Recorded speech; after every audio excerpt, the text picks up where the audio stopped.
बच्चों, good morning all of you. मैं Rakesh sir आपके लिए एक नया चीज लाया हूं जिसका नाम है बच्चों, सबसे पहले आपके बोर्ड पर लिखा हुआ है एडजॉइंट मैट्रिक्स। जी हाँ, सहखंडज आव्यूह इसको कहते हैं हिंदी में। आज हम लोग इसके बारे में जानेंगे। सबसे पहले मैं ये बताना चाहता हूँ, इसके बारे में बताना चाहता हूँ कि ये जो है बच्चों मैट्रिक्स एंड डिटर्मिनेंट का कॉम्बिनेशन है। इसमें दोनों चीज यूज होता है बच्चों, दोनों का इस्तेमाल होता है, दोनों की जानकारी होनी चाहिए, तब हम लोग एडजॉइंट मैट्रिक्स को जान पाएंगे। तो आइए आज हम लोग ये जाने, इसका हिंदी समझ रहे हैं, है ना, सहखंडज आव्यूह। ठीक है, तो आइए इस हिंदी से मैथमेटिक्स को कोई लेना देना नहीं होता है, मतलब होता है कि इसको कैसे हम तैयार करेंगे, कैसे ये हो सकता है। तो सबसे पहले मैं आपको थोड़ी सी याद दिलाना चाहता हूं मैट्रिक्स और साथ साथ डिटर्मिनेंट। तो जी हाँ, मैं बताना चाहता हूं कि स्क्वायर मैट्रिक्स, जी हाँ, सिर्फ मैट्रिक्स नहीं, इसके साथ जुड़ा हुआ है स्क्वायर मैट्रिक्स, क्योंकि आपको इस स्क्वायर मैट्रिक्स से बनाना है किसको, डिटर्मिनेंट। याद आ रहा है आप लोग को? बिल्कुल याद आ रहा होगा कि आपने स्क्वायर मैट्रिक्स से तैयार किया था किसको, डिटर्मिनेंट को। तो आज इसका काम है। तो सबसे पहले तो जाने स्क्वायर मैट्रिक्स, आप जानते होंगे रो और कॉलम, अर्थात n बाय n। ये देखिए, रो की संख्या कितनी है n, कॉलम की संख्या कितनी है n, दोनों इक्वल है, इसलिए ये क्या है, स्क्वायर मैट्रिक्स है। इसको हम डिटर्मिनेंट में ट्रांसफर करेंगे। जी हाँ बच्चों, तो ट्रांसफर करने में कोई चीज में परिवर्तन नहीं होता है, सिर्फ सिंबल साइन चेंज हो जाता है। इसका मतलब है साइन, ये जो मॉडुलस का है, मॉडुलस नहीं है, मॉडुलस जैसा है वह डिटर्मिनेंट का साइन होता है। तो ये बन गया आपका डिटर्मिनेंट। ये क्या बन गया बच्चों, डिटर्मिनेंट, जिसमें आप ये जानते हैं ये पोजीशन है ith रो और j कॉलम। आप ये समझ रहे होंगे कि हम लोग तो ये जान चुके हैं पहले, फिर यहाँ इसकी क्या उपयोगिता है जो हम लोग फिर से जान रहे हैं। तो यहाँ बच्चों इसकी उपयोगिता है, मैं बताऊंगा ये इसका क्या यूज करना है। दूसरी बात, जब याद कीजिए डिटर्मिनेंट बना था, तो डिटर्मिनेंट के जितने भी एलिमेंट होते हैं सबका साइन निर्धारित होती है, और वो साइन क्या होती थी, याद कीजिए, -1 पे पावर i प्लस j। ये i j मतलब जो जिस पोजीशन पर वो बैठा है, जैसे मान लीजिए A11 है, किस पोजीशन पर बैठा है, फर्स्ट रो और फर्स्ट कॉलम। तो इसका अगर हम साइन जानना चाहें तो -1 पे पावर 1 प्लस 1 कितना हो जाएगा, 2। और 2 होने का मतलब क्या होगा, पॉजिटिव होना। इसका मतलब A11 का साइन क्या होगा, प्लस। इसी तरह अगर A12 का साइन जानना चाहते हैं तो -1 पे पावर 1 प्लस 2, 1 प्लस 2, देख रहे हैं जी हाँ, -1 पे पावर 3, तो ये हो जाता है -1। तो मैं सीधा सा बात कहना चाहता हूं, i प्लस j का अगर सम, है ना, इवन नंबर हो, क्या इवन जान रहे हैं ना, 2, 4, 6, है ना, इवन नंबर हो तो इसका साइन हो जाता है पॉजिटिव, इस एलिमेंट का साइन क्या हो जाएगा, पॉजिटिव। और अगर ऑड नंबर हो, ऑड नंबर समझ रहे हैं आप लोग, 1, 3, 5, ये देखिए इवन ये हुआ, ठीक है, ये इवन हुआ सम संख्या, और 1, 3, 5 ये क्या हुआ बच्चों, ऑड नंबर, है ना। तो ऑड नंबर रहेगा तो निगेटिव, इसका मतलब है इवन रहेगा तो प्लस और ऑड रहेगा तो माइनस। तो हर एलिमेंट का ये साइन होता है बच्चों। अब मैं ये भी बताना चाहता हूं कि आपको याद होगा सिखाया गया था कोफैक्टर एंड माइनर। तो जी हाँ, डिटर्मिनेंट के रूप में जब कोई आता है तब हम कोफैक्टर निकाल सकते हैं। तो जी हाँ, आज कोफैक्टर की भी जरूरत है हमें। तो कोफैक्टर ऑफ एलिमेंट aij, किस एलिमेंट का, aij जो एलिमेंट है इसका कोफैक्टर हम लोग सिंबॉलिक रूप देते थे, कैपिटल aij देते थे। और ये क्या निकलेगा, तो मैं बता देना चाहता हूं, -1 पे पावर i प्लस j, मतलब साइन, ये जो देखा आपने कि ये साइन होता है साइन, और साथ साथ इसके साथ क्या देना होगा, माइनस। तो आपको याद होगा हमने आपको बताया था कि जैसे AIJ है, इसका माइनर निकालना है, इसके हॉरिजॉन्टल डिलीट कर दिया जाता है, वर्टिकल डिलीट कर दिया जाता है, मतलब हटा दिया जाता है। जो रह जाता है डिटर्मिनेंट वही कहलाता है माइनर, और इसके साथ अगर साइन लगा दें तो वो बन जाता है कोफैक्टर, है ना। एक बार मैं फिर से इसको एक्सप्लेन कर दिया, और आपको मैं ये भी बता देना चाहता हूं कि मैट्रिक्स रूप में कोफैक्टर या माइनर नहीं निकलता है। जब भी निकलता है किस रूप में निकलता है? डिटर्मिनेंट रूप में। कहीं कोई परेशानी नहीं है ना, इसको नोट कर लें। फिर तब हम लोग जाएंगे एडजॉइंट मैट्रिक्स में, क्योंकि मैं आप लोगों को ये बताऊंगा कि कोफैक्टर की जरूरत है, और कोफैक्टर तभी निकाल सकते हैं जब वो डिटर्मिनेंट बनेगा, है ना। तो चलिए इसको नोट कर लें जरा सा। हाँ, तो बच्चों हम लोग अभी सिर्फ ये जान रहे थे कि किसी भी स्क्वायर मैट्रिक्स को हम डिटर्मिनेंट रूप में बदल सकते हैं, साथ साथ उस डिटर्मिनेंट का हम क्या निकाल सकते हैं? कोफैक्टर निकाल सकते हैं। तो ये सब जान रहे थे बच्चों। अब आइए जिस चीज़ को हम लोग को जानना है मेनली, उसके बारे में हम बताना चाहेंगे। देखिए एडजॉइंट मैट्रिक्स ये क्या है और कैसे ये बनता है। सबसे पहले मैं बताना चाहता हूं ये स्क्वायर मैट्रिक्स से बनता है। इसका मतलब है हर प्रकार के मैट्रिक्स से नहीं बन सकता। हर प्रकार मतलब स्क्वायर मैट्रिक्स जैसे आप लोग समझते होंगे AIJ, देखिए 2x2 स्क्वायर मैट्रिक्स है, 3x3 देती है स्क्वायर मैट्रिक्स है ना, 4x4 देती है स्क्वायर मैट्रिक्स है। जी हाँ, इसी से आप बना सकते हो, है ना। अगर ये रेक्टेंगुलर मैट्रिक्स रहेगा तो आप एडजॉइंट मैट्रिक्स नहीं बना सकते हो, ठीक है। आइए उसके बाद जाने इसको डिटर्मिनेंट रूप में बदला जाता है बच्चों। तो मैं कहना चाहता हूं ये कि डिटर्मिनेंट रूप में बदल के दिखाने की कोई जरूरत नहीं है। इसको ये समझिए कि ये आपके दिमाग में रहना चाहिए कि यह किसमें बदल गया? डिटर्मिनेंट में। क्योंकि डिटर्मिनेंट में बदलने का एक मकसद है।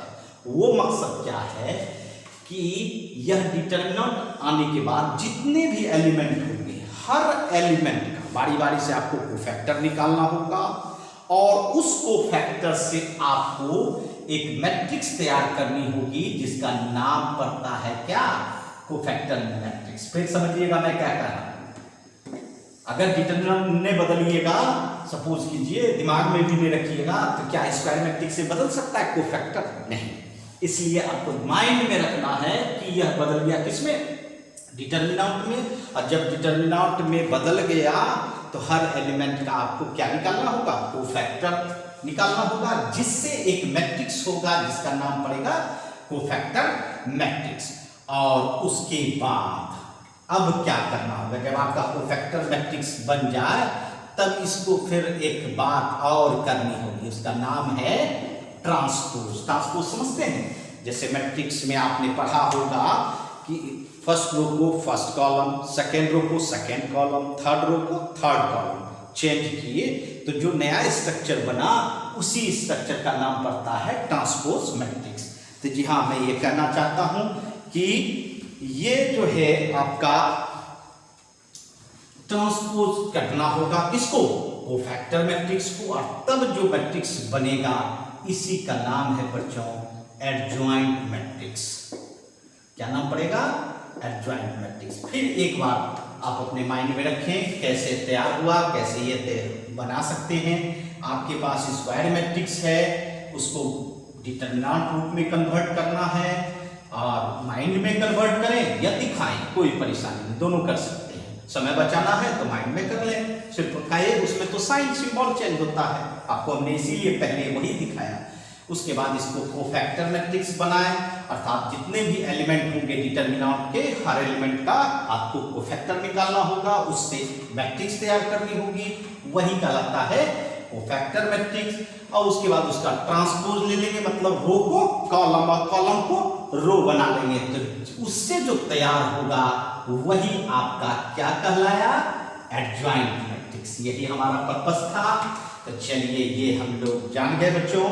अब हम आपको इस पर टिप्स सिखाएंगे।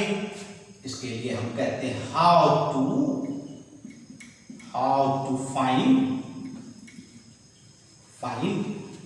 कौन matrix? Adjoint matrix, adjoint matrix, यही हम टॉपिक का नाम दिए। मतलब आप कैसे क्या प्राप्त करोगे? एडजॉइंट मैट्रिक्स प्राप्त करोगे, मतलब सहखंडक आव्यूह, है ना? जी हाँ, ये कैसे प्राप्त करोगे आइए हम लोग जाने। तो हमने कहा कि आपके पास क्या होनी चाहिए? एक स्क्वायर मैट्रिक्स होनी चाहिए। सपोज करो ऐसा AIJ है, मैं पहले स्ट्रक्चर बता n/n, ये देख रहे हैं। उसके बाद आपको क्या करनी है? इसको अपने माइंड में ही इसको डिटर्मिनेंट में कन्वर्ट करनी है, क्योंकि बहुत ज़्यादा समय इस्तेमाल नहीं करना है। ये बदल गया डिटर्मिनेंट में, आप माइंड में रख के कर सकते हैं। उसके बाद इसमें जितने भी एलिमेंट हैं, हर एलिमेंट का आपको क्या निकालना होगा? कोफैक्टर। याद होगा कोफैक्टर एलिमेंट को हम लोग AIJ से रिप्रेजेंट करते हैं, ठीक है? और ये से मैट्रिक्स बनानी होगी। ये देखिए मैट्रिक्स बन गया आपका, ये भी n/n स्ट्रक्चर का ही बनेगा। और इस कोफैक्टर मैट्रिक्स को हम लोग सिंबॉलिक रूप में AC, आप सोच रहे हैं C क्या है? C क्या है बताइए आप लोग? कोफैक्टर, और A है कोफैक्टर मैट्रिक्स हो गया, है ना? और AIJ समझ रहे हैं, AIJ के बारे में क्या कह सकते हैं? किसका कोफैक्टर हुआ? तो इसका हुआ। तो जी हाँ, AIJ जो है वह कोफैक्टर हुआ एलिमेंट किसका? AIJ का। समझ रहे हैं मेरी बात? तो हर एलिमेंट का, ना कि एक सिंगल, एक नहीं, जितने भी एलिमेंट होंगे इसके पास, हर एलिमेंट को उसी अवस्था में, मतलब जैसे रो में है, जिस कॉलम में है, उसी अवस्था में आपको अरेंज करना है, तब ये कहलाएगा कोफैक्टर मैट्रिक्स। उसके बाद आप इसका क्या करेंगे? ट्रांसपोज। समझ में आ रही है बात? ट्रांसपोज मतलब सिर्फ रो को कॉलम में और कॉलम को रो में बदलेंगे। तो बताइए, रो को कॉलम, कॉलम को रो में बदलेंगे तो ये हम लोग रिप्रेजेंट करते हैं AC पर डैश, सॉरी AC मतलब कोफैक्टर हुआ, इसका ट्रांसपोज किए तो डैश से रिप्रेजेंट करते हैं। और ये आपका क्या हो जाएगा? एलिमेंट में सिर्फ पोजीशन बदल जाएगा। IJ है तो क्या हो जाएगा? JI, क्योंकि रो कॉलम, कॉलम रो में बदलता है, यही ना? तो ये जो है यही कहलाएगा आपका ADJA। जी हाँ, सिंबॉलिक होता है बच्चों, एडजॉइंट का सिंबॉलिक, इसको पढ़ेंगे एडजॉइंट ऑफ A, मतलब A का ये क्या है? Adjoint matrix. मतलब ये आप समझ गए होंगे कि ये भी एक मैट्रिक्स ही है, लेकिन इसको निकालने का एक प्रक्रिया है। फिर मैं एक बार रिपीट कर दूं, ये आपके पास स्क्वायर मैट्रिक्स है, इसको डिटर्मिनेंट में कन्वर्ट कर ले, माइंड में करें या दिखाएं, है ना? उसके बाद इसके हर एक एलिमेंट का क्या निकालना होगा? कोफैक्टर निकालना होगा, और उसको उसी अवस्था में रख के मैट्रिक्स तैयार करनी होगी। वही मैट्रिक्स आपका कोफैक्टर मैट्रिक्स कहलाएगा। और उसके बाद इसका ट्रांसपोज कर देंगे, और तब ट्रांसपोज करने से जो मैट्रिक्स मिलेगा वो आपका क्या कहलाएगा? एडजॉइंट मैट्रिक्स, है ना? तो आपके सिलेबस में सेकेंड ऑर्डर आता है, थर्ड ऑर्डर आता है, तो हम लोग बारी बारी से उसको देखेंगे कि सेकेंड ऑर्डर में क्या टिप्स होनी चाहिए और थर्ड ऑर्डर में क्या टिप्स होनी चाहिए। ऐसे प्रोसेस यही हुआ, इसी प्रक्रिया से हम लोग निकालेंगे। कोई दिक्कत? ठीक है, तो चलिए इसको नोट कर लें, फिर हम आपको और सारा एक्सप्लेन करके दिखाएंगे। हाँ तो बच्चों, अब इसी पर हम लोग बारी बारी से first order, sorry second order and इसको हम टिप्स नाम देते हैं बच्चों। चलिए, फर्स्ट है सेकेंड ऑर्डर, ठीक है?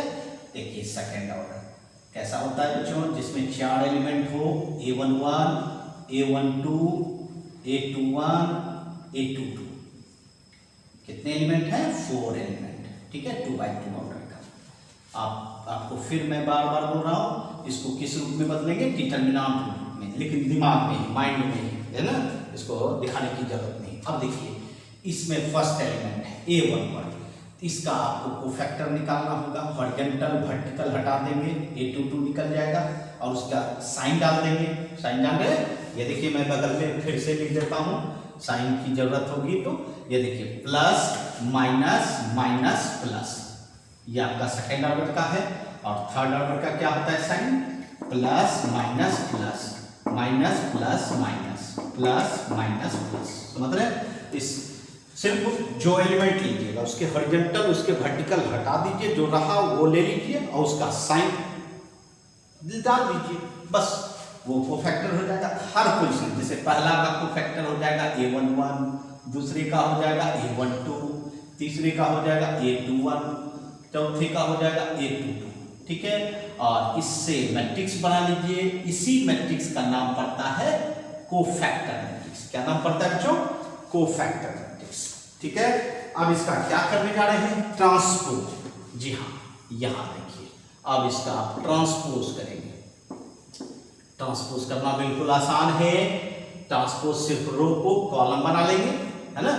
तो जो मैट्रिक्स मिलता है वह क्या मिलेगा? Adjoint matrix. तो क्या मिलेगा आप लोग बताएं? फर्स्ट रो को फर्स्ट कॉलम बना ले, A11 A12, फिर A21 A22। देखिए कितना आसान है, और आपका मिल गया क्या?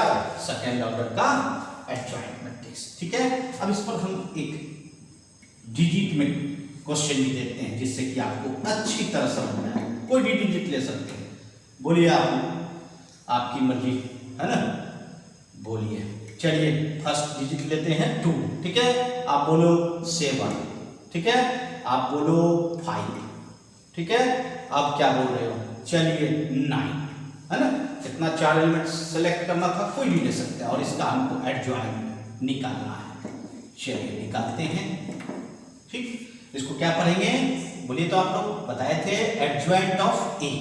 तो चलिए फिर मैंने क्या बोला, आपको दिमाग में ही इसको डिटरमिनेंट स्ट्रक्चर देख लेना है। भाई डिटरमिनेंट तो सिर्फ साइन आ जाएगा तो डिटरमिनेंट हो गया, और एलिमेंट सब वही रहता है।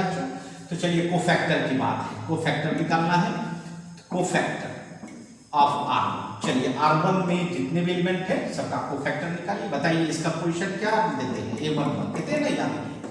तो बोलिए 2 का कोफैक्टर, हॉरिजॉन्टल समझिएगा, वर्टिकल। ये देखिए दिख रहा है आपके स्क्रीन पर, क्या रह गया?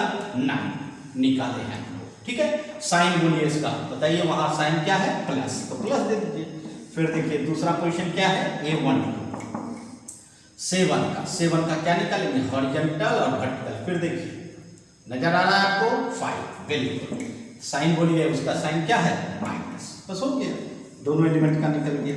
फिर cofactor of R2, second row का, बताइए सेकेंड रो में यही ना, 2 एलिमेंट 5, बोलिए 5 का क्या होगा? 7, सही बोल रहे हैं। और पोजीशन क्या होगा बताइए? A21, 7, ठीक है।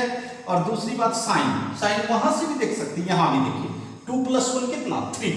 ऑड नंबर है कि इवन? ऑड। तो ऑड रहेगा, क्या बोले थे? माइनस। इवन रहेगा तो प्लस। इससे भी बोल सकते हैं A22। बहुत सारा तरीका है आप लोग के लिए। 9, चलिए हॉरिजॉन्टल वर्टिकल हटा दीजिए, क्या लिखिएगा? 2। अब देखिए साइन, बताइए तो इवन है ना? वाह, इवन का क्या साइन देना चाहिए? प्लस। तो चलिए ये प्लस साइन दे दिया, तो चारों एलिमेंट निकल गया। अब इससे आप कोफैक्टर मैट्रिक्स बना लीजिए।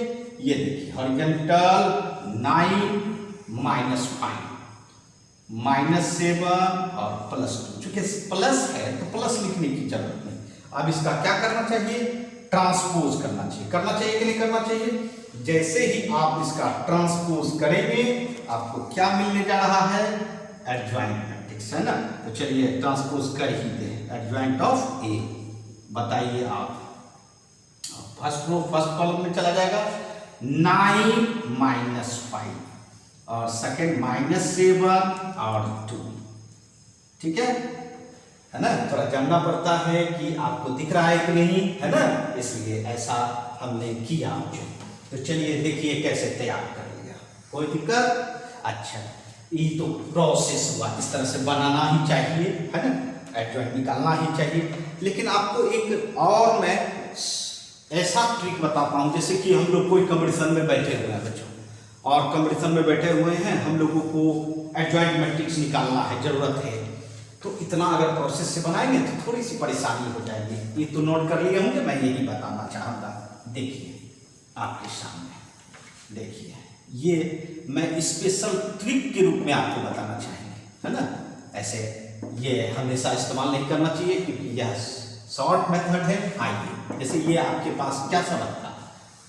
2 7 5 नहीं, देख रहे हैं। अब इसका एडजॉइंट लिखना, डायरेक्ट लिख सकते हैं। जी हाँ, हम आपको एक ऐसा ट्रिक दें कि आप डायरेक्ट लिख सकते हैं। सबसे पहले तो आपको क्या करना चाहिए, ये जो है आपका इधर से, जी हाँ इस साइड, किसी साइड नहीं, इधर से, ठीक है, देख रहे हैं, दिख रहा है बच्चों, क्योंकि इसी साइड से आप डिटरमिनेंट का भी वैल्यू निकालते हैं, इसीलिए सबसे पहले इसी का वर्क करेंगे। ये क्या होता है, देखिए एरो से क्या पता चल रहा है, 9 चला जाएगा 2 के प्लेस पर, 2 चला आएगा 9 के प्लेस पर, मतलब 9 और 2, ठीक है। उसके बाद इधर से जो है इसमें कोई चेंजिंग नहीं, सिर्फ साइन आपको डालना है। जैसे 7 है इसमें माइनस डाल दीजिए, अगर माइनस पहले से रहता तो फिर माइनस दीजिएगा तो क्या हो जाएगा, प्लस हो जाएगा, ठीक है। अच्छा ये 5 है, फिर इसमें माइनस डालिएगा, तो चलिए इसका मतलब है दोनों में आपको इधर माइनस डालना है, इधर क्या करना है, इंटरचेंज, समझ गए होंगे। फर्स्ट क्या करना है, फर्स्ट इंटरचेंज करना है, और सेकंड क्या करना है, दोनों में माइनस डाल देना है। तो देखिए आप आंसर रिजल्ट भी लेंगे, 9 माइनस 5 -7 और 2।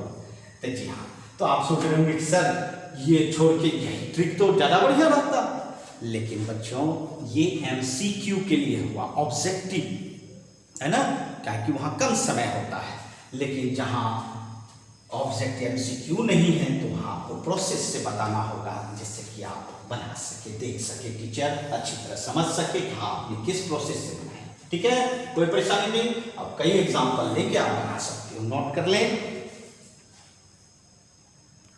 हाँ तो बच्चों हम लोगों ने सेकेंड ऑर्डर का टिप्स जाना, कैसे क्या होना चाहिए। उसके बाद अब मैं आपको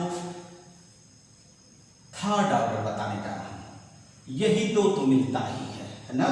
चलिए थर्ड ऑर्डर में आपके पास 3x3 स्ट्रक्चर रहेगा, 3 रो और 3 कॉलम, ठीक है। चलिए मैंने स्ट्रक्चर बनाया बच्चों, दिख रहा है, कोई परेशानी नहीं, ठीक है।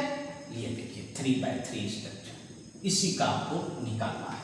हाँ थोड़ा सा इसमें क्या होगा, अब देखिए मैं फिर वही बात बताऊं, इसको किस में बदलना चाहिए, डिटरमिनेंट में। अगर माइंड में रखते हैं तो बदल दिखाने की जरूरत नहीं है बच्चों, लेकिन ये तो आपको निकालना होगा कि इसमें 3, इसमें भी 3, इसमें भी 3, कितना हो गया, 9 एलिमेंट। इसका मतलब 9 एलिमेंट का कोफैक्टर निकालना होगा आपको बारी बारी से।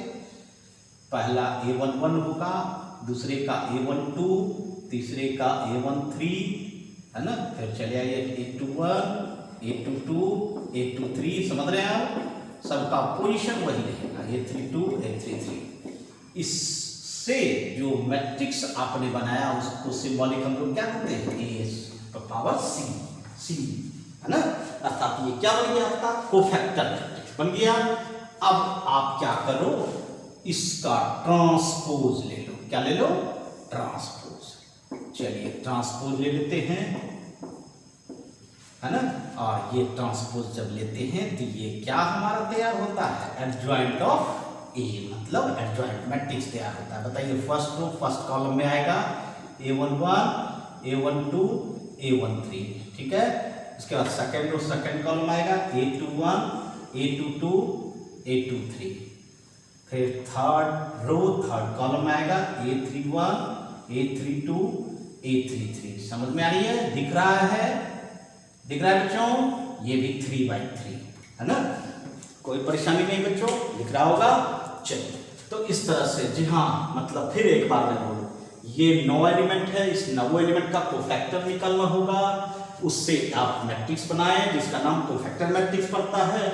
उसके बाद इसका ट्रांसपोज कर ले तो आपको आपकी मंजिल मिल जाएगी। तो चलिए इस पर भी हम एक डिजिट के रूप में ले लें, एग्जाम्पल कहिए, क्वेश्चन कहिए, है ना।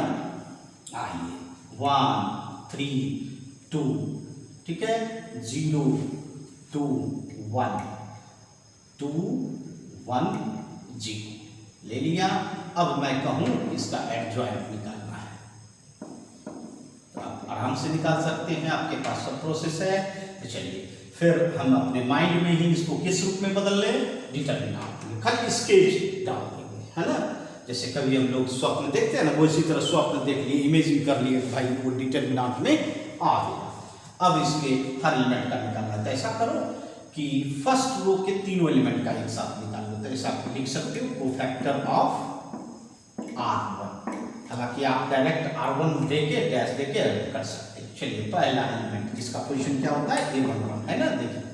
हाँ तो मैं फिर एक साइड में लिख दूं, ऐसे आप लोग जानते ही होंगे साइन क्या, plus minus plus minus plus minus plus minus plus. क्योंकि माइनर में साइन की जरूरत नहीं होती है, लेकिन कोफैक्टर में साइन की जरूरत होती है।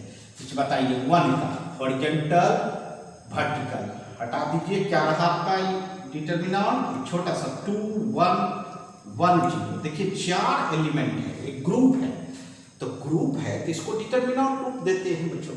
इसका साइन बताइए, क्या साइन है वहां फर्स्ट, प्लस। ऐसे यहां भी देख सकते हैं 1 1 2, 1 + 1 2, इवन हुआ। अब बताओ इवन का साइन क्या होता है, प्लस।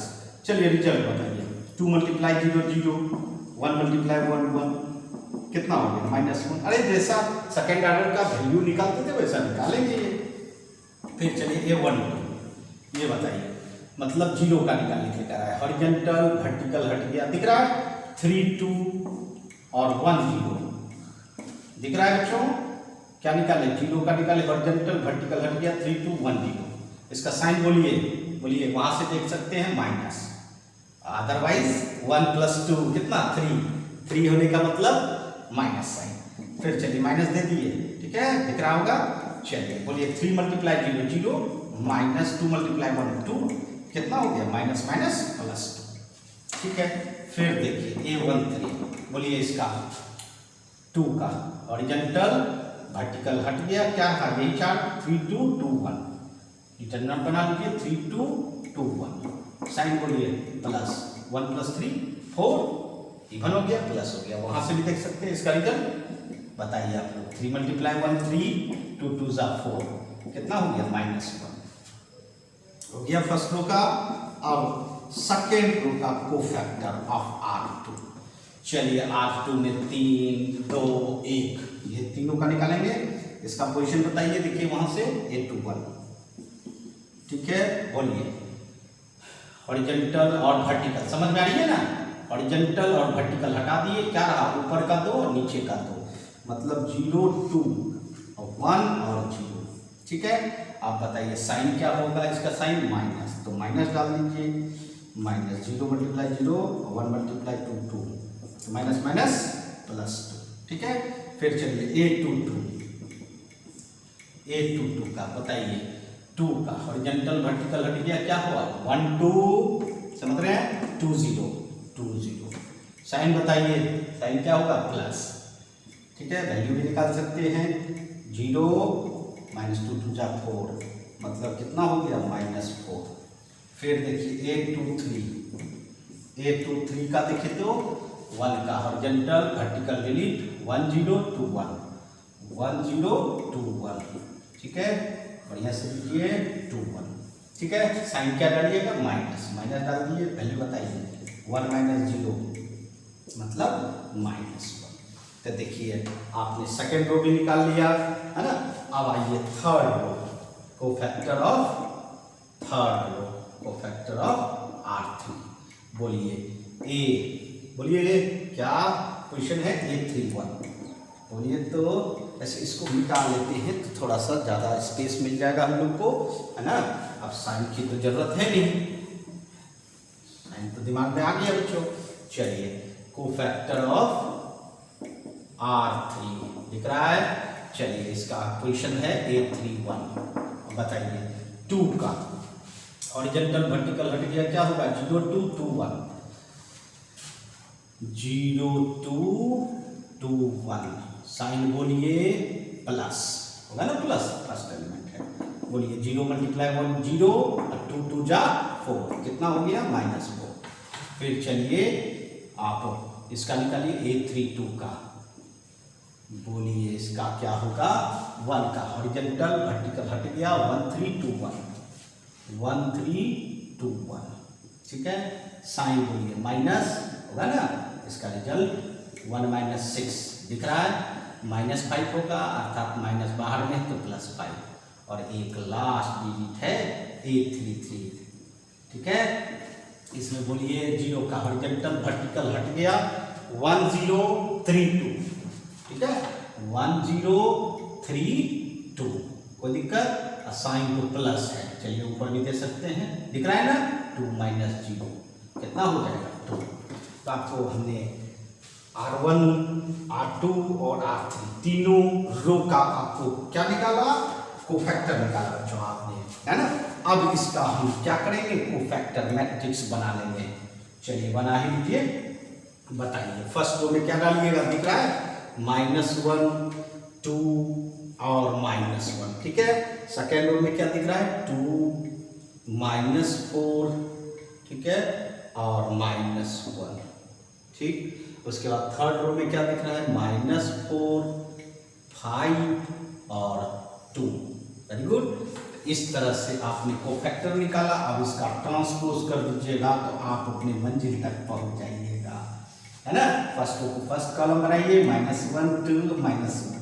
सेकेंड रो को सेकेंड कॉलम बनाइए, 2 - 4, -1, -4, 5 और 2।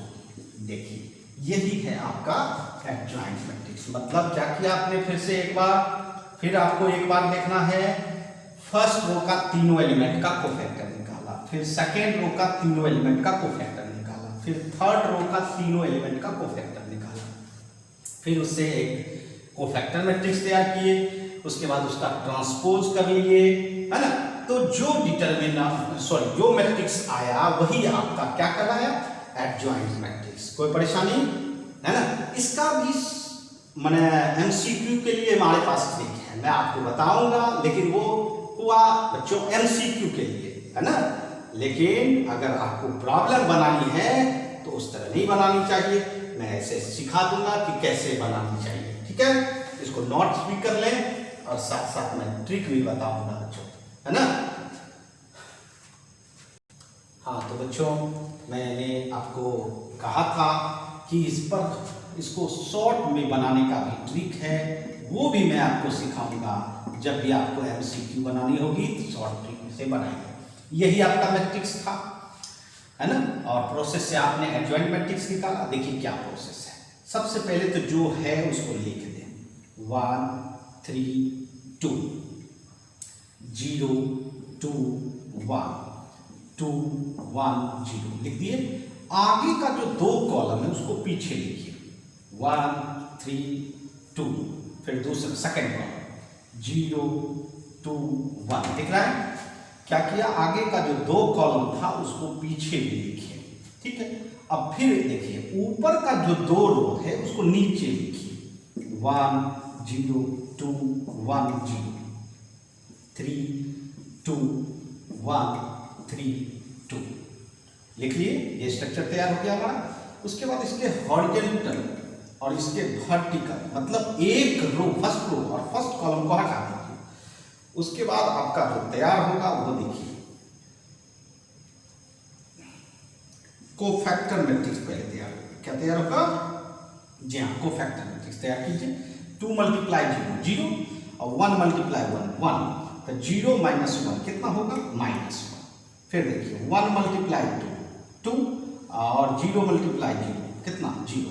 तो 2 - 0 कितना होगा, 2 - 0 2। Very good. फिर देखिए 0 × 1 0 और 2 × 2 4, 0 - 4 -4। ठीक है, ये देखिए पहला फर्स्ट कॉलम तैयार हो गया। अब सेकंड देखिए 1 × 2 और 0 × 3 0, तो 2 - 0 कितना, 2। ठीक, 0 × 1 क्या होगा, 0 और 2 × 2 4, तो 0 - 4 कितना, -4। ठीक, 2 × 3 6 और 1 × 1 6 - 1 कितना, 5। दिख रहा है, कोई दिक्कत नहीं। चलिए फिर देखिए 3 × थर्ड कॉलम में 3 × 1 3 और 2 × 2 4, तो 3 - 4 कितना, -1। ठीक है, 2 × 0 0, 1 × 1 तो 0 - 1 कितना, -1। उसके बाद देखिए 1 × 2 2 और 3 × 0 0, 2 - 0 कितना, 2 - 0 बोलिए 2। बिल्कुल, ये हो गया आपका क्या बना, अभी एक स्टेप बाकी है, ये कोफैक्टर मैट्रिक्स बना। और उसके बाद इसका क्या लेना है, ट्रांसपोज, क्या लेना होगा, ट्रांसपोज। तो आपको क्या मिलेगा, एडजॉइंट। मतलब ट्रिक से आप कोफैक्टर मैट्रिक्स बना सकते हैं, उसके बाद ट्रांसपोज ले लीजिएगा तो एडजॉइंट हो जाएगा।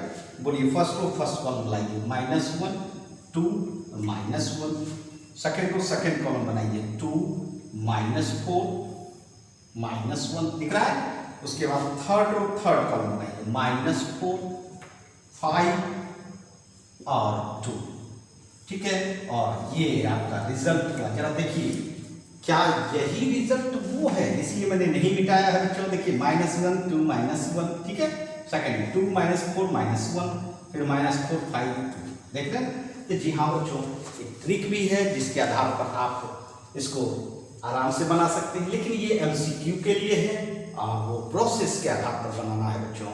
तो जब भी आपको बनाना हो प्रॉब्लम तो प्रोसेस के आधार पर बनाएं, जिससे कि आपके मार्क्स नहीं कटेंगे बच्चों, ठीक है। इसको नोट कर लें, फिर आगे हम लोग देखते हैं। हाँ तो बच्चों, हम लोग एडजॉइंट मैट्रिक्स निकालने के लिए सीख गए, सेकेंड ऑर्डर हो या थर्ड ऑर्डर हो, आराम से हम लोग निकाल सकते हैं, प्रोसेस से भी निकाल सकते हैं और साथ साथ ट्रिक से भी निकाल सकते हैं, बहुत कम समय में। मतलब एक तरह से कहावत है, घंटों का काम मिनटों, सेकंडों, तो उस तरह का काम भी कर लिए हम लोग। लेकिन अब हम लोगों को एक विशेष चीज इसके बारे में जाननी है, और वो है इसका properties.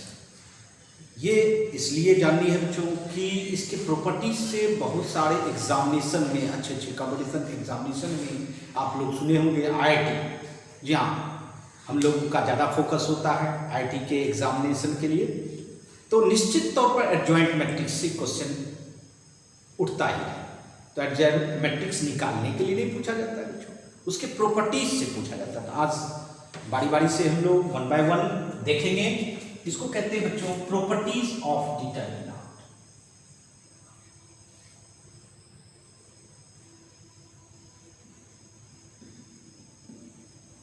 Properties of determinant, sorry क्या बोलेंगे, एडजॉइंट मैट्रिक्स।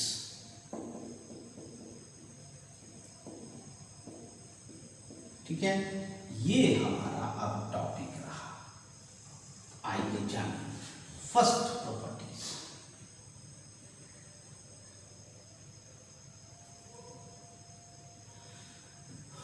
फर्स्ट, ठीक, फर्स्ट प्रॉपर्टी क्या है, देखिए कहता है कि कोई भी स्क्वायर मैट्रिक्स अपनी एडजॉइंट मैट्रिक्स से मल्टीप्लाई किया जाए। चूंकि ये स्क्वायर मैट्रिक्स है और इससे जो प्रोडक्ट एडजॉइंट मैट्रिक्स कर रहे हैं वो भी स्क्वायर मैट्रिक्स होगा, इसका मल्टीप्लिकेशन प्रोडक्ट है एडजॉइंट ऑफ ए, या आगे पहले एडजॉइंट ऑफ ए है, बाद में स्क्वायर मैट्रिक्स है, दोनों का रिजल्ट जानते हैं किसके बराबर होगा, डिटरमिनेंट ऑफ ए। ये तो नंबर है बच्चों, डिटरमिनेंट साइन दिया, ए जो है उस मैट्रिक्स का डिटरमिनेंट वैल्यू, और साथ साथ आई एन, एन माने आउटर हुआ, आई मतलब क्या हुआ बच्चों, यूनिट मैट्रिक्स।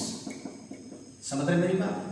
इसका मतलब है, मैं ये भी बता देना चाहता हूं कि ये आपका मैट्रिक्स है और एडजॉइंट ए भी एक मैट्रिक्स है। मैट्रिक्स को मैट्रिक्स से मल्टीप्लाई करते हैं तो आप जानते होंगे मैट्रिक्स ही होता है, लेकिन वह मैट्रिक्स कैसा मैट्रिक्स होगा, तो जी हाँ, आई और उसके साथ डिटरमिनेंट वैल्यू से मल्टीप्लाई के रूप में रहेगा। मैं थोड़ा इससे भी एक्सप्लेन कर दूं।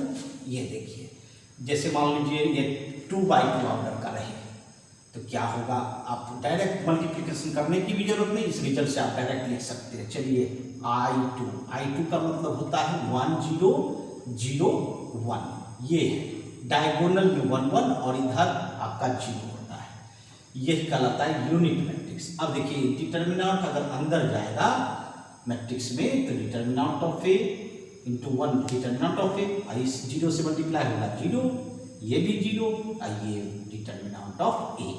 तो जी हाँ, हम लोगों को मल्टीप्लाई करने की जरूरत भी नहीं पड़ेगी और हम लोग डायरेक्ट लिख सकते हैं कि इसका रिजल्ट क्या होगा। Determinant of A 0 0 determinant of A, ये हो गया 2/2 ऑर्डर का।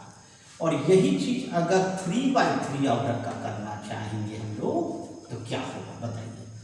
1 0 0, फिर 0 यहाँ बीच में 1 0 0 0 1, जान रहे हैं आप लोग, यही यूनिट मैट्रिक्स है। अब इसको आप क्या करोगे, डिटरमिनेंट को अंदर ले जाओगे तो 1 जहां रहेगा वहां डिटरमिनेंट आ जाएगा, क्योंकि 1 से मल्टीप्लाई होगा तो ये होगा और 0 से मल्टीप्लाई होगा तो 0 और 0, ये भी 0, determinant of A 0 0 0 determinant of A. ये किस स्ट्रक्चर का हुआ बच्चों, 3/3, है ना, कोई परेशानी नहीं बच्चों। तो ये आपको एकदम बिल्कुल एट रैंडम कम समय में आपका रिजल्ट निकलेगा बच्चों। तो इसलिए इस प्रॉपर्टीज का इस्तेमाल हम लोग टाइम को बचाने के लिए करते हैं। तो फर्स्ट प्रॉपर्टीज ये करता है, कोई दिक्कत नहीं, समझ में आ गई। अच्छा, प्रॉपर्टीज 2 की बात करें, क्या ये करता है।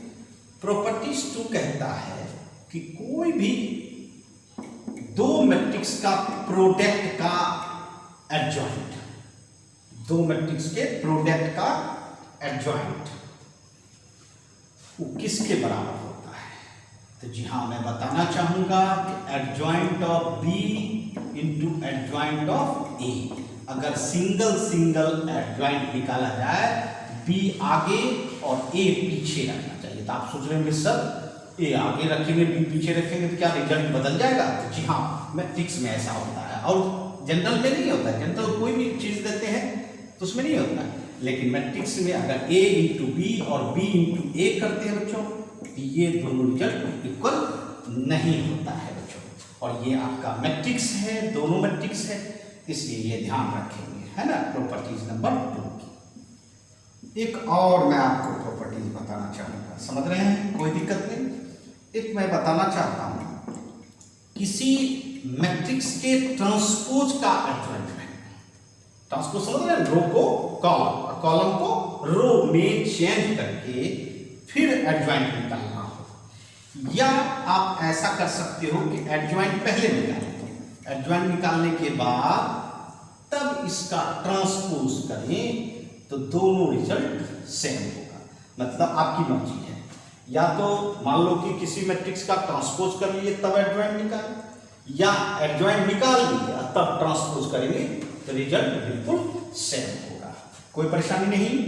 ये प्रॉपर्टीज कहता है, प्रॉपर्टीज नंबर 4, ये बहुत इंपॉर्टेंट प्रॉपर्टीज है।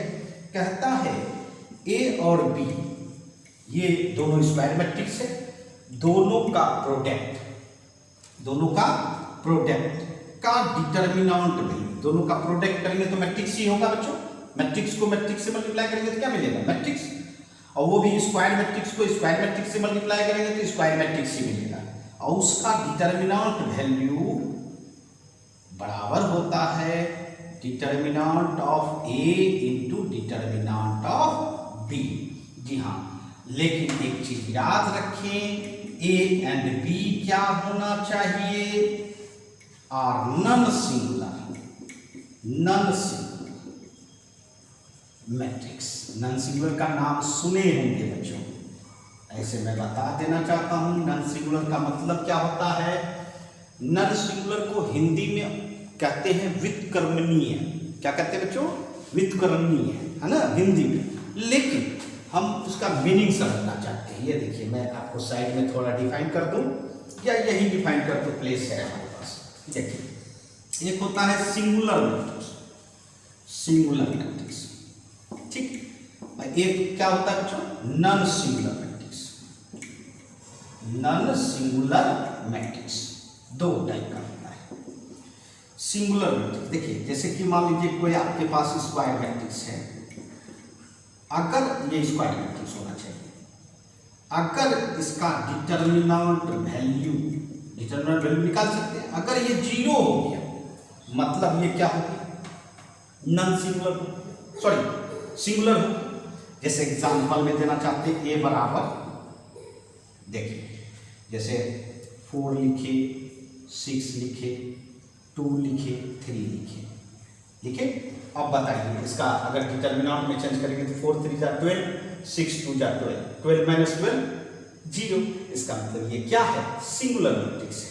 और जो सिंगुलर मैट्रिक्स होता है वह अव्युत्क्रमणीय है। अव्युत्क्रमणीय मतलब क्या?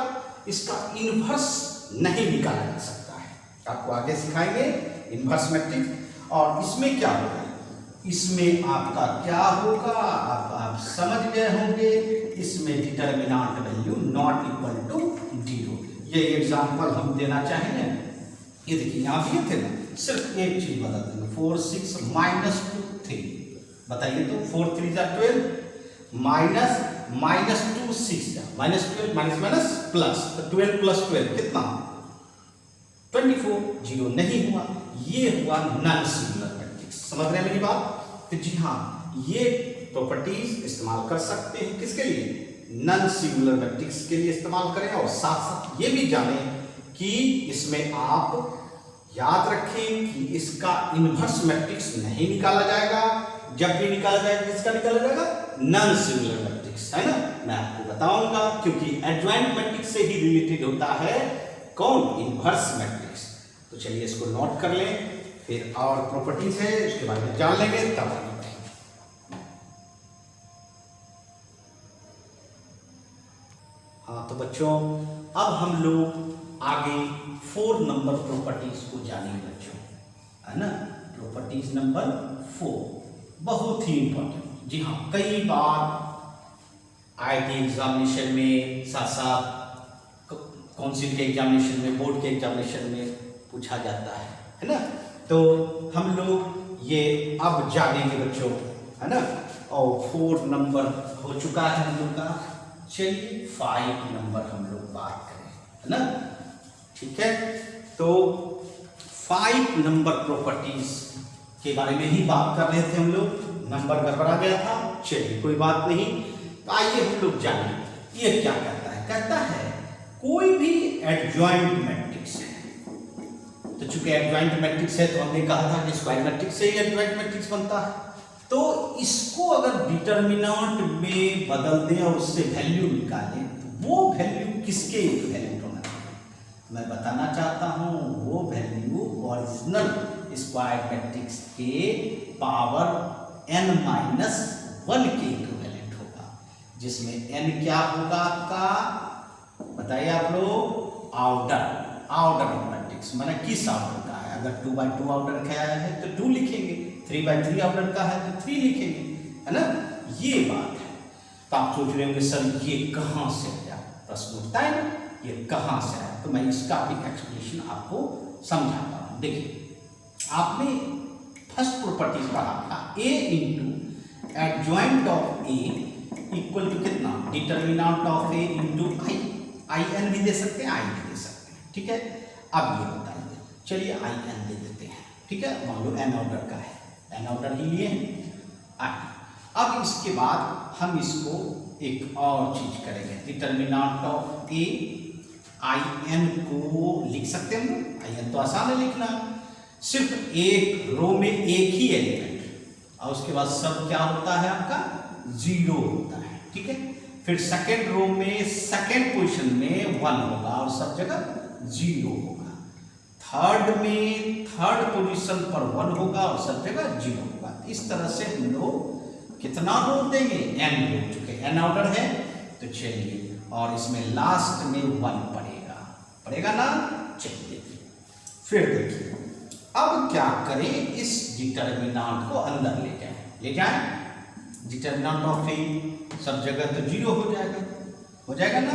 यहाँ देखिए 0, फिर 1 के जगह पे determinant of A 0 dot dot dot 0 0 determinant of A. ठीक है, इसी तरह चलते जाइएगा और लास्ट में 0 0 0 और अंतिम एलिमेंट क्या लिखिएगा? Determinant of A, sorry determinant of A लिखे। अब हम क्या करेंगे? अब देखिए यहाँ प्रश्न उठता है। अब आप दोनों साइड डिटर्मिनेंट ले लेंगे, a into adjoint of a। अभी तक मैट्रिक्स का काम होता था, अब डिटर्मिनेंट बनाएंगे। बोलिए determinant of A 0 0 dot dot dot 0 0 determinant of A 0 0 0 determinant of A 0। इस तरह से चलते चलते चलते चलते हम लोग लास्ट एलिमेंट डिटर्मिनेंट ऑफ ए। तो आपको पता चल रहा है ना कि इसमें रो कितना है n, first row second row third row, इस तरह से चलते चलते n रो। चलिए अब आपको याद होना चाहिए कि डिटर्मिनेंट में कॉमन लेने का क्या तरीका होता है। सबसे पहले तो ये देखिए a इंटू एडजॉइंट ऑफ ए हुआ, ये b हुआ। अगर इसको सेपरेट करेंगे तो अलग अलग हो सकता है। तुरंत प्रॉपर्टीज पढ़े थे, क्या लिख सकते हैं इसको, determinant of A into determinant of adjoint of A लिख सकते हैं। ठीक है, उसके बाद फर्स्ट रो से आप डिटर्मिनेंट को मान लीजिए। देखिए फर्स्ट रो से डिटर्मिनेंट आएगा एक, सेकेंड रो से 2 स्क्वायर हो जाएगा, थर्ड रो से क्यूब हो जाएगा। इस तरह से चलते चलते आपको n रो अर्थात कितना पावर हो जाएगा n। और तब देखिए ये देखिए 1 0 0 dot dot dot 0 1 0 dot dot dot 0 0 1 dot dot dot 0 0 dot dot dot 1, ये आपने बनाया। ठीक है, अब देखिए determinant of A into determinant of adjoint of A. अब ये बताइए कि यूनिट मैट्रिक्स, ये मैट्रिक्स अगर देखा जाए तो यूनिट मैट्रिक्स है, इसका अगर डिटर्मिनेंट वैल्यू देखा जाए तो कितना होता है, 1 होता है। तो अब आप इस डिटर्मिनेंट को, जो कि नंबर है, डिवाइड में ले जा सकते हैं। मैट्रिक्स को नहीं ले जा सकते, लेकिन डिटर्मिनेंट को आप ले जा सकते हैं ना। ये देखिए डिटर्मिनेंट डिवाइड कर दिया। अब बताइए इस पर 1 पावर है, माइनस हो जाएगा तो determinant of A power n-1। देखिए आपका रिजल्ट आ गया कि नहीं, जो आपको चाहिए वो हो गया बच्चों। तो ये आपका होता है बच्चों। ठीक है जी हाँ, इसको अच्छी तरह समझ गए, कहीं कोई परेशानी नहीं है ना, तो इसको नोट कर लें। हाँ तो बच्चों हम लोगों ने प्रॉपर्टीज 5 पढ़ा। अब देखिए 6 भी देखिए, जब कोई भी क्वेश्चन कोई भी कंपटीशन में रिपीट होता है तो फिर जो है ना उसको ये सोचने में बनता है बच्चों कि आप बच्चों को क्या दें। बच्चे तो जान गए उसका आंसर, तो एक नया टिप्स दे देता है। ये देखिए, ये मैं बताना चाहता हूँ, जैसे आपने एक एडजॉइंट लिखा था, अब 2 एडजॉइंट अगर लगा दिया जाए और तब डिटर्मिनेंट वैल्यू निकाला जाए तो जानते हैं किसके बराबर होगा। वहां लिखते थे determinant of A to power n-1 और यहाँ n-1 पे पावर 2, क्योंकि 2 बार लगा। इसी तरह आगे अगर प्रोसीड्योर किया जाए Q4 है ना, इस तरह होता है बच्चों। कोई दिक्कत, इसको मेमोरी में रखें, अच्छा रहेगा बच्चों। नंबर 7, ये भी आपके लिए इंपॉर्टेंट है। जी हाँ, ये क्या कहता है, ये AC पहचान बन रही है। ये क्या कहाँ रिप्रेजेंट करते थे, कोफैक्टर मैट्रिक्स। जी हाँ, कोफैक्टर मैट्रिक्स। ठीक है, और आपको पता है कोफैक्टर मैट्रिक्स को आप ट्रांसपोज करते थे तो आपको मिलता था क्या, एडजॉइंट मैट्रिक्स। ठीक है, और आपने एडजॉइंट मैट्रिक्स का डिटर्मिनेंट वैल्यू निकाला था बच्चों। तो मैं आपको बता देना चाहता हूँ, ये देखिए डिटर्मिनेंट लगा दिए, यहाँ भी डिटर्मिनेंट लगा दिए, तो इसका रिजल्ट कितना के बराबर होता है, determinant of n-1। Properties number 5 में पढ़े थे, होता था। तो मैं बता देना चाहता हूँ, ये जो ए ट्रांसपोज आपने किया वही वैल्यू इसका भी होता है, क्योंकि आपको याद होगा डिटर्मिनेंट की प्रॉपर्टीज में था कि अगर रो को कॉलम बदला जाए और कॉलम को रो बदला जाए, मतलब ट्रांसपोज किया जाए, तो डिटर्मिनेंट के वैल्यू में कोई फर्क नहीं पड़ता है। तो इसका वैल्यू इसके बराबर है, एडजॉइंट के बराबर है, तो ट्रांसपोज से पहले जो कोफैक्टर मैट्रिक्स है उसका वैल्यू ट्रांसपोज के बराबर है। इसका मतलब ये इसके बराबर है। ठीक है, इसका मतलब है इसका भी रिजल्ट किसके बराबर, एडजॉइंट ऑफ ए के डिटर्मिनेंट वैल्यू के बराबर, और this is equal to determinant of A to power n-1 के बराबर। ठीक है, फिर n क्या है, n आपका ऑर्डर ही है मैट्रिक्स का। कोई दिक्कत? जी हाँ बच्चों, मैट्रिक्स का ये ऑर्डर ही है। साथ साथ मैं बताना चाहता हूँ ये 7 प्रॉपर्टीज एडजॉइंट मैट्रिक्स का काफ़ी इंपॉर्टेंट प्रॉपर्टीज होता है बच्चों, इसलिए निश्चित आप अपनी मेमोरी में रखें जिससे कि कई प्लेस पर इसका इस्तेमाल कर सकेंगे। ठीक है, तो फिर लोग हाँ, तो बच्चों आज हम लोगों ने एडजॉइंट मैट्रिक्स पढ़ा बच्चों, और उसके प्रॉपर्टीज़ के बारे में पढ़ा। और एडजॉइंट मैट्रिक्स का आप लोगों को मैंने बताया कि प्रॉपर्टीज़ काफ़ी इंपॉर्टेंट होता है आपके एग्जामिनेशन के लिए, है ना, और एमसीक्यू के लिए। ये भी मैं बताना चाहता हूँ, एमसीक्यू मतलब मल्टीपल चॉइस क्वेश्चन, मतलब ऑब्जेक्टिव क्वेश्चन के लिए, तो ये ध्यान रखना है। साथ साथ आप प्रैक्टिस भी कर सकते हैं एडजॉइंट मैट्रिक्स पर, और वो आपको डिटर्मिनेंट के बाद मिलेगा, क्योंकि मैंने पहले ही बताया था कि एडजॉइंट मैट्रिक्स एंड डिटर्मिनेंट का कॉम्बिनेशन है। तो मैं ये कहना चाहता हूँ कि डिटर्मिनेंट के बाद आपको जब भी मिलेगा, तो इसका मतलब है अगर एनसीईआरटी में खोजिएगा तो 4.5 में मिलेगा, और केसी में डिटर्मिनेंट के बाद आप खोज सकते हैं। ठीक है, तो चलिए आज के लिए इतना ही, फिर मिलते हैं नए टॉपिक के साथ, है ना।